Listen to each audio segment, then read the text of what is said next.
PEGI 18.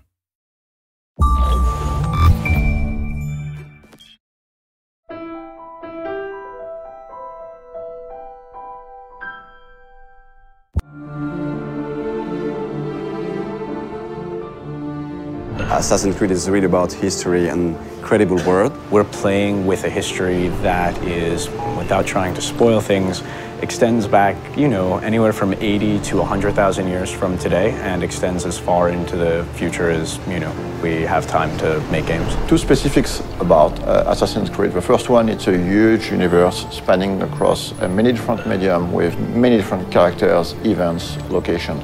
The second one is the community. The community on Assassin's Creed is extremely knowledgeable about this universe and also has very high expectation about what's coming next in terms of story. So putting all these things together, we realized it was time to fit everything into one reliable source of information. Actually, it really has been a back and forth process between the Encyclopedia writers and the games writers to make sure that all the content of the book, of the Encyclopedia, is really accurate. Well, we start by going through all the data, and then we would decide on what articles we wanted to do. And once we had that settled, we would write down a brief description of the article, send it out to the external writers, who would then return the full content to us. The best part about this project was adding new content. Every time you get a chance to work on a brand like Assassin's Creed, it just makes your day, We are covering and unveiling a lot of information on characters such as Altair, Ezio, Desmond Miles, Subject 16, but also new assassins such as Shao Jun. One of the very first challenges was dealing with so much data. Assassin's Creed has been around for a while and has a wealth of information from both the story standpoint within the game universe and just history in general. So going through all of that and figuring out what might be most interesting to put in the encyclopedia was very much the first challenge that I encountered. The franchise isn't defined necessarily by a single character, it's defined more by these institutions.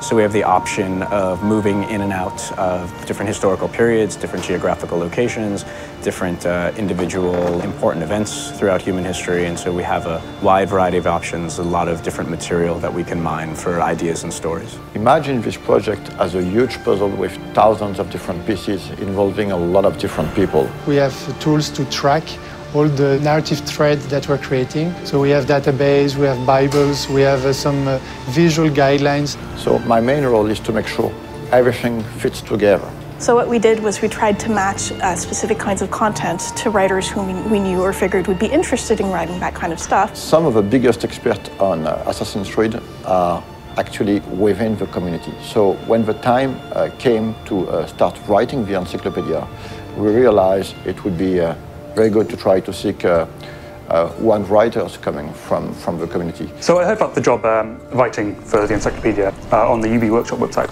and I thought, well, it's about video games and it's about history, so it seemed perfect for me. We were really surprised by the reaction. We got hundreds of submissions, and some of them were very, very good. Well, most of the stuff I wrote was biographies, so of both the characters purely from the games and historical figures behind it. To make a long story short, instead of hiring one person, we finally hired 5 writers coming from the community. What I tried to do is dispatch the articles based on some of the test submissions they'd sent in, seeing what they liked to write best, and then we kept it contextually similar. We try to minimize the risk of bad overlapping and maximize the opportunities of cross-referencing. As for the design aspect of the encyclopedia, we worked with a local agency called Double Echo. They were crucial to the creative process.